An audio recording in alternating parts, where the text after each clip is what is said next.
বলো দাদা ভাই। আমরা বাংলাদেশ থেকে আসছি।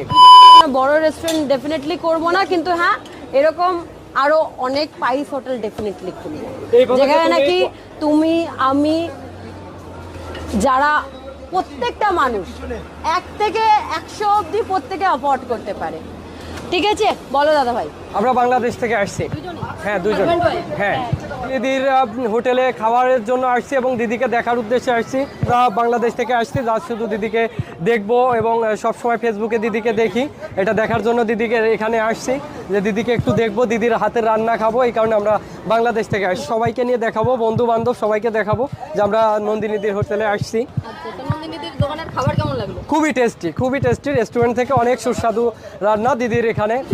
বলে যে নন্দিনীদির খারাপ ব্যবহার করে, এইটা না, হয়তো সে কাজ করতে করতে তার মেন্টালিটি অনেক সময় অনেক রকম হইতে পারে, সেই সুবাদে সে একটু কাজের মাঝে একটু রাগান্বিত হতে পারে, কিন্তু বাট তার আদার্স